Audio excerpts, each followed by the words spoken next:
And welcome, Toni, to the show. How are you today? I'm so great. And Jeremy, thank you so much for having me on. I'm very honored.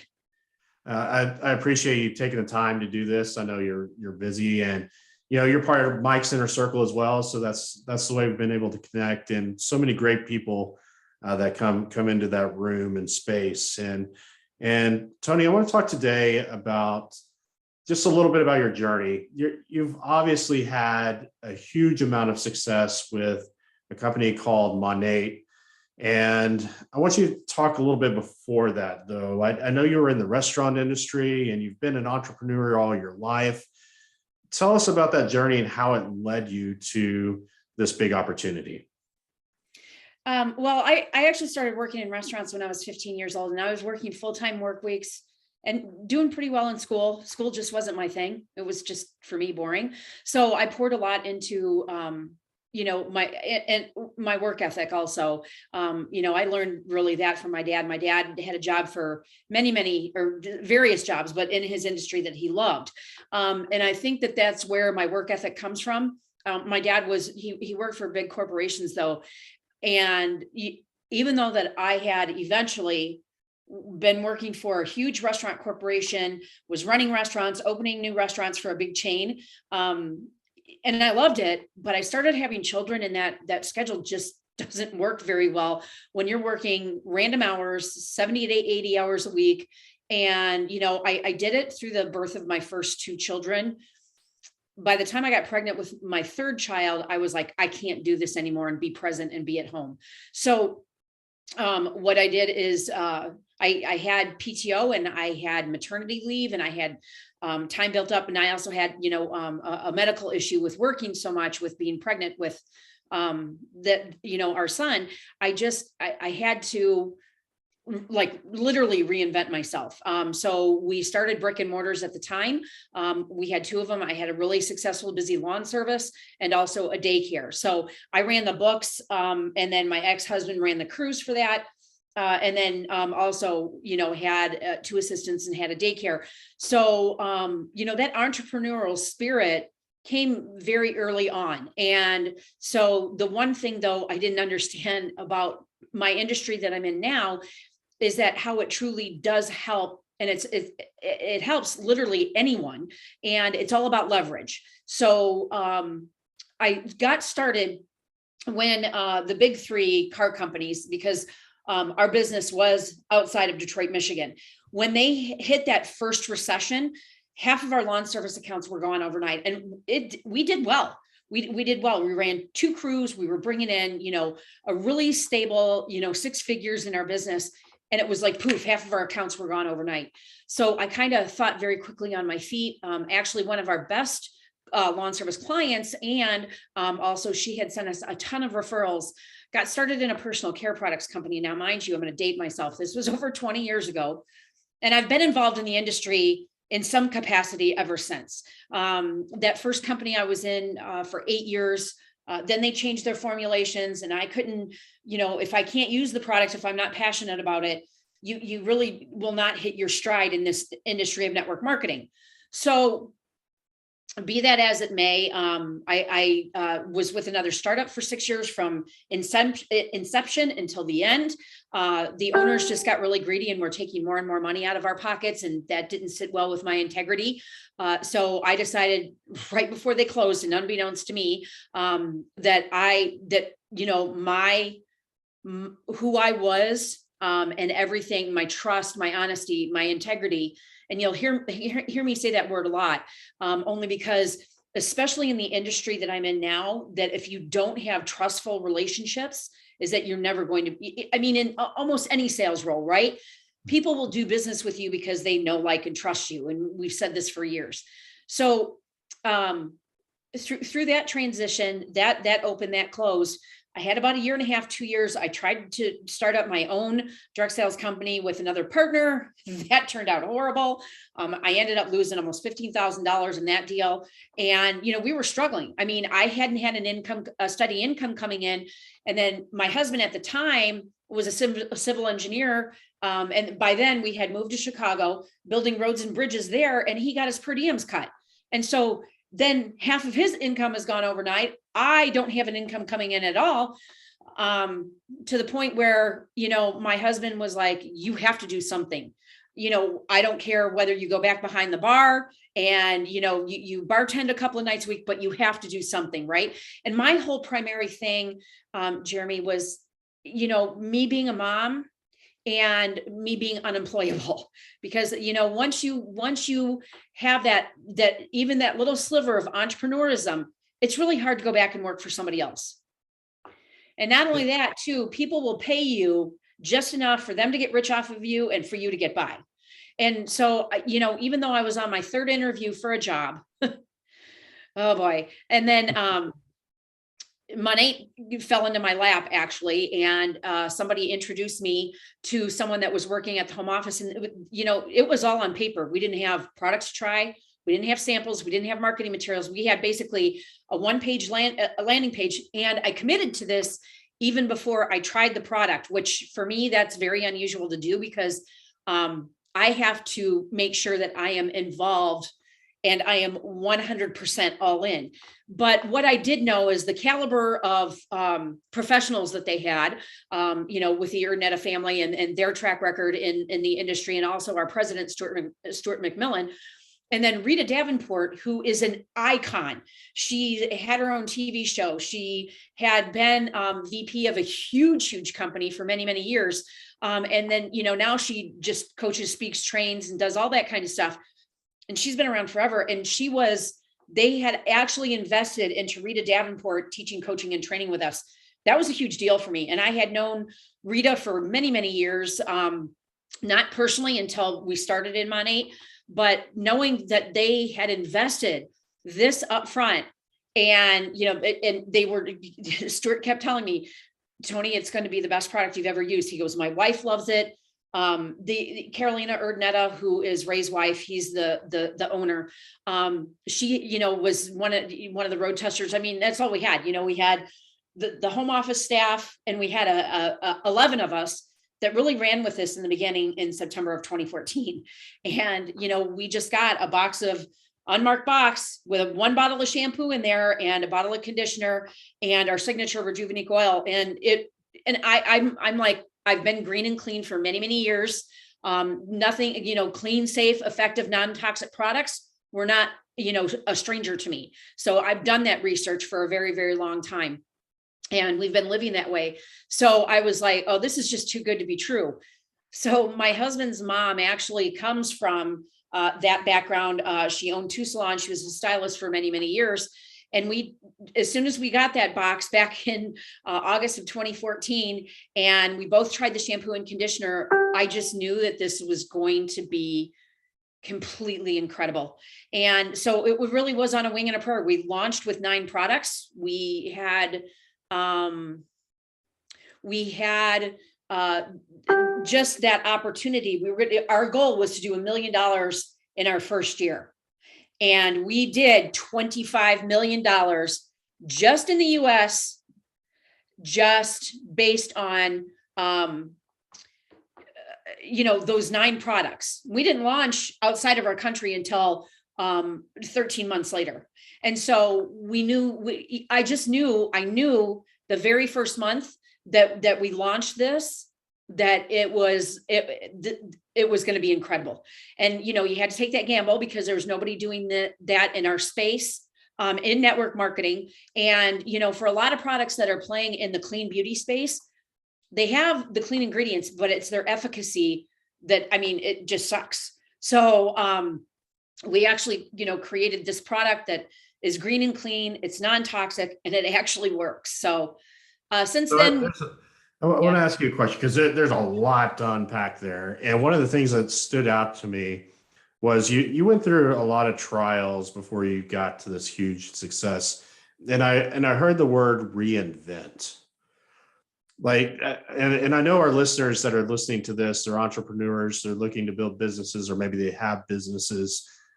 What does it mean to reinvent yourself? And is that almost essentially a requirement to be an entrepreneur? I don't think it's a requirement. No, I think that, coming off of, and there was a company in between, two companies that had closed prior to me partnering up with MONAT. I think for me being in this industry, I had to reinvent myself and really look at what that meant for me. I truly think that people that are put on this earth because they're given one special talent that they're supposed to share with the world. And no matter what that is for you, it's what you love to do. And sometimes you fall into love of doing something that, was new to you at some point, but you love what you're doing and you're really great at it, right? Because I don't think that you can't, and I'm going to use a double negative here. You can't not, if you love what you're doing, that is your path in order to make money. Okay. And maybe something else right now, that the journey that you're going through is that you're working, bringing in this other income so you can have the dream. So you can have that entrepreneurial business that you want to have, whatever that is. And no, there's no idea that's too small to scale. So I think reinventing, for some people, they do have to, especially if they're in an industry that they really, really love and they're going to continue on, but they've had some massive failures. I mean, and Jeremy, case in point to you is that, especially the older that we get, the more wisdom that we acquire, is that I failed so many times, too many times to count. And I still fail, but it's learning from those mistakes and applying what works and moving forward. So that's really powerful. Yeah. The failure being a learning experience. We want to call it failure. And if we could reshift our mindset to understand that really that's just a learning opportunity to get us through the next door to a bigger opportunity, right? Oh, 100%. I know for a fact that if I hadn't had divorces, plural, and I did not have failures in my business life, in my, with businesses closing, filed bankruptcy, our home, when we found MONAT, things for Jay and I were so financially bad. Our home, we were behind on our house payment 4 months. I mean, that's where we were coming from. But, for both of us, because my husband is a huge source of inspiration, and he also, works this business with me now, is that if we hadn't had those failures, if you don't, and of course you got to, if you're starting a business, you're going to have to bootstrap it. You're going to be responsible. You're going to be wearing all the hats. But if you don't, I truly think that there isn't an entrepreneur that I don't know of that all of a sudden became successful overnight. That just doesn't happen. It's a tortoise in the hare, right? The hare is great to have that success and really fast, yet it's the tortoise. It's always going to win, and having that patience over time. That's when it's stacking the wins, right? And you stack them and you stack them and you stack them. You look back and it's like, how did I get here? It was all those things you did to get there, right? Oh, 100%. And, the other thing too, is that Jeremy, now, I love working with entrepreneurs to help them, kind of figure out, where they want to take a business. And I was just talking to, she's part of the inner circle too, Barb Allen, about this, because she's got this awesome idea for this yearly event that she wants to do, but helping people uncover, simple, make a T column. What are the pros? What are the cons? Right. Why is it so, why does it matter so much? What do you see happening? So, I think it's really, really important that, anybody that's looking to become any kind of entrepreneur, whether it's a brick and mortar, whether it's an e-commerce business, whether it's, in some sort of sales role, that they really need to sit down and evaluate, what do I truly want out of this? And am I passionate about it? That word passion is going to be a fundamental difference in your success. I 100% believe that. Now you're a member of a very small circle within your company, MONAT, and it's the $10 million circle. So tell me, first of all, what is that? And can you share with our audience, what is the one thing that you attribute that success to? Okay, so what that means is that MONAT, we have 3 8-figure income earners since we launched this baby 7 years ago. It's myself and two other fabulous women that are a part of our team. But we have reached that echelon where we've earned $10 million in commissions, not sales, commissions. So I still kind of struggle sometimes to find the words because, I'm still sitting here pinching myself. I can't believe all of the wonderful things that have happened. But the one thing that I will truly attribute success to is going to be, number one, you have to be tenacious. Okay. There's just more than one word, and you have to have self-accountability. And so, Jeremy, if you don't mind, I want to break down the word tenacious. Is that especially in this industry, you have to have a very, very, very thick skin, because you are going to be told 8 times out of 10, no. And if anybody is watching this in any kind of sales role, you'll understand what I'm talking about. But even more so because you're dealing with individuals one by one, and it can be on a very wide scale now, especially with social media. So you have to be tenacious in your follow-up. You have to be tenacious in your prospecting and inviting. And you just have to be tenacious, knowing what you really want, So. Yeah, I think that's true. And I wrote an article today, rising above the noise. And there's just so much noise out there. And I'm sure in your industry specifically, and it's like, okay, do you want to be the cream of the crop? You've got to find a way to be louder than everybody. And I think tenacious is that word. You got to be tenacious about being out in front of everybody and not being that secret salesman, right? Right. Well, I always say, no matter what, if you have a closed mouth, you have a closed business. And, and I don't care if you're a realtor, if you're in insurance sales, if you're in medical sales, if you're in network marketing, if you're not asking for the business, and mind you, it takes on average 5 to 7 times to get to a yes.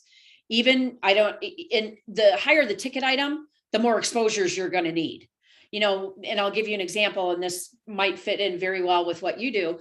Our realtor, when we moved here to Charleston from Chicago, she showed us over 100 houses. And we finally decided it was that 100th house, actually was 102nd, that it had all of our checklists, because I wasn't willing to compromise. Right.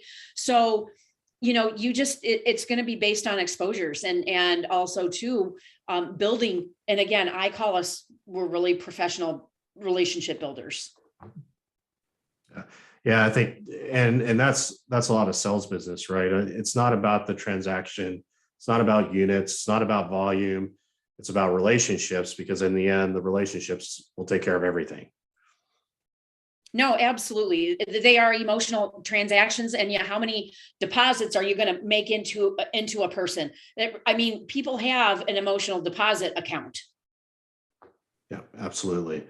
And so you've got all these big things that are going on with your business, but you've also have Effing Simple, writing 3 best-selling books. You've got a nonprofit that you started, Lowcountry Love.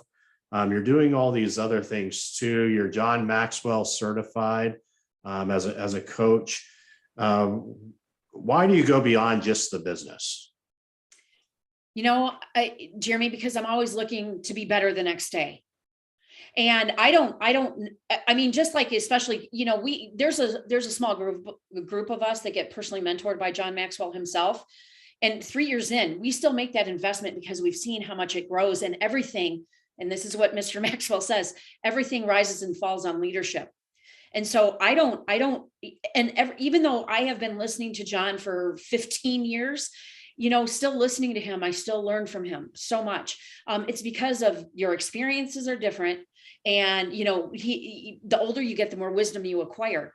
So I'm always looking to learn. Learning is a lifelong process. And so what can I do today to be better than I was yesterday? Now, I always share, if you're not learning, you're dying. 100%. So tell me about Lowcountry Love. So where did that spur from? Well, so my husband and I we moved from Chicago to South Carolina. We've been here now for 6 years. And unbeknownst to me, South Carolina, and this is from a previous marriage, is the number 1 state in our entire country for domestic violence against women and children.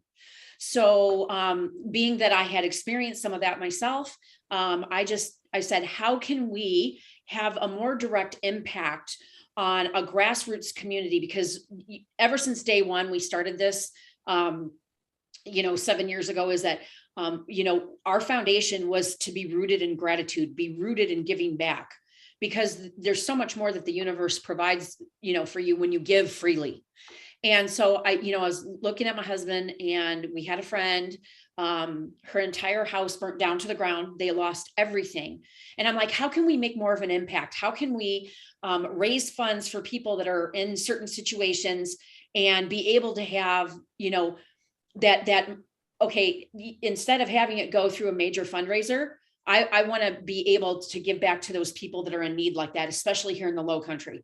And so in South Carolina, I don't know if you know this, you got your high country and you got your low country. So high country is further north up in the state. So I said, and my husband and I truly feel that everything here, spirituality, our blessings that we've had come across us is all done in love. So it was natural for us to call us Lowcountry Love. I haven't really taken it to the scale that I want to, but we've given back. I think it's now we're up to about 80,000 that we've given back to nonprofits and families in need since we launched this 3.5 years ago. What a beautiful thing. And so I go back to those two words you shared, tenacious and passion. And this definitely sounds like a passion, a calling to you. Yeah. And, it's one of the great things too, that we've been able to do this because we have been so blessed. I've got other irons in the fire for different things, but if we didn't have this, I wouldn't have those options. And so I always firmly feel, and Mike does talk about this a lot too, and even more so, but having those multiple income streams are so important, especially now. Yeah, I believe that to be true. And so you've got the 3 books. Tell us a little bit about those. You wrote a series of books, Effing Simple. You had the brand Effing Simple. Tell me a little bit about that. What does Effing Simple mean? So that was my true labor of love. I had always wanted to write a book. I am not a type of person that can sit for very long. So it's like I squirrel. But this was born out of, the first thing is that there wasn't truly a book for my industry on the market that was relevant because of technology. And as a matter of fact, I wrote this, almost, it's been 3.5 years ago. I need to update it because technology it changes, on a daily, weekly, monthly basis. So there wasn't really a book for my industry written out there that really embraced the social media, the technology and everything like that. And so, being innovative, I'm like, I want to write a book for our industry, and knowing that I'm still in the industry. You have a lot of people that have written books, but they're no longer, in a network marketing company. So I firmly feel they can't speak to some of the things that we have now because of, different platforms, different ways of doing things. So that was the first book. And then the series came with just really keeping it effing simple, because as we grow as a society, is that everything is so complicated, Jeremy, everything. And so I wanted to take my business, our business platform, and simplify that. And then I'm like, well, if we can do it for a business platform, why can't we do it for other key components in life, like being the best version of you? That was our second book. And then our third book was written on leadership. And so, just taking all of my knowledge, everything that I've been able to learn, because I love to read, I love to listen to podcasts and interviews, and just pick out the most important things. And look, if you just focus on these 4 key things, and I always try to keep it at 4 or 5 key things, then, you're going to find a lot more success. You're going to find more time. You're going to be a better parent. You're going to be a better person to yourself, things like that. So that's where that was born out of. And then we just took it a step further. It's getting done on Monday. I'm so excited. But our Effing Simple coaching platform. So that's really what I wanted to take it towards, because I really love learning about people. I love what makes them tick. And I love just to see, with my wisdom and knowledge, how can I help them? Really, that's my heart, is being a servant to others. Yeah, and that's one of the unique gifts I enjoy coaching, is that being able to help others. And I really appreciate you saying it can be simpler than what sometimes the world tells you it needs to be. I coach a lot of real estate agents, small business owners, and there's a lot of technology that's being pushed into the industry, and some of it works, some of it doesn't, but it complicates everything. And I have agents that'll go knock on doors or go join a chamber and build relationships and do things that are not that complicating, pretty effing simple. And they're more successful than these individuals that are trying to figure out how all these pieces work. Just sometimes it's better to keep it simple. And having a coach like you that's going to be able to present that information to them, that's just refreshing to hear that there's other coaches that share some of the same values I have.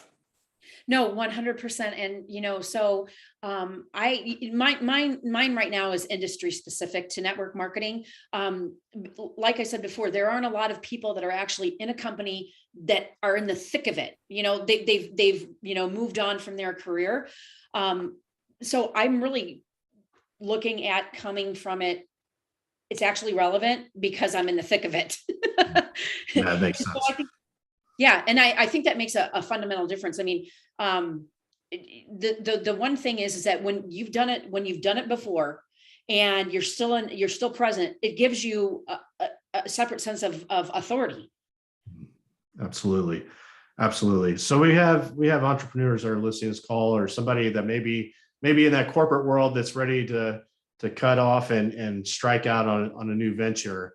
What is one piece of advice from your heart that you'd like to share with that entrepreneur that's seeking to start something new?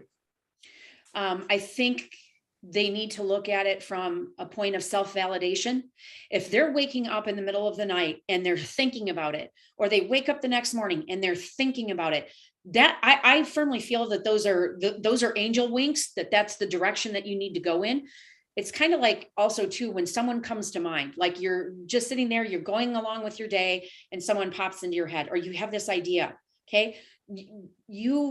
It's almost like you're being told you need to act on this. Don't trust your intuition for a reason. There's a reason why we're beings of energy. And for whatever reason that is coming to you, there's a reason it's coming to you. What most people do is that they will bury it and they won't act on it because it seems like, oh, I can't do this. I've been too long in this career, or this is silly. There is no idea. There is no idea that's silly. And Jeremy, can I share an example with you real quick? Absolutely. Yeah, definitely. So I have a really good friend of ours. His name is Anthony Duran. And so, at the time, he was in this business for 3 years. At one point, he is not anymore. And he showed Jay and I this prototype. And it was for it's called Sneaker Glove. And I looked at the prototype and it's all he could talk about. I'm like, Anthony, you need to do this. You need to do this. You need to do this. So he went through some trials and he finally got the prototype. He had somebody produce it. He actually is supposed to be on Shark Tank next season.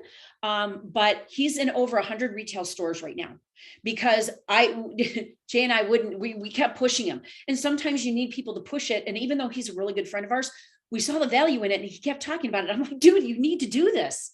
You need to do this. And it's a very unique, sneaker glove. You like put it on and you can literally, not does it just clean your sneakers, I have it to clean my stainless steel appliances because it's like does all of these different things. But it's just like when you're thinking about this, or maybe you're an inventor or you have an idea of what you want to do, don't ever discount that. Yeah, I think that's great advice. And it's the subconscious talking to the conscious. And when you hear those voices, there's a reason for that. I believe it's a spiritual calling that, you're being told, hey, this is the opportunity. This is the door you need to step through. And when we don't do that, we miss out being the best version of ourselves. So what powerful information. Now, Toni, if somebody wants to get in touch with you, you got this great new coaching program that's coming out. I know it's going to be industry specific, or they want to buy a book, or they want to talk to you more about the opportunities with MONAT, how do they get a hold of you? So we're launching the new website Monday, hopefully. It's been in beta testing now for about 3 months, and they can go there. It would be leadership.effing simple.com, or you guys just hit me up on Instagram, DM me. That's where I do a lot of my business at, and it's just at Toni Vans Official. Awesome. Great. And those will be in the show notes too, so you'll be able to have access to that. So Toni, I thank you for taking time out of your schedule today. And I know there's so much value that you provided. I know for me, it was tenacious and passion is what I took from it today. And I appreciate you sharing those and the stories that I know is going to have an impact on somebody listening to this today. Awesome. Well, Jeremy, again, I'm so honored, and thank you so much for your time as well. And I cannot wait to share this with everybody.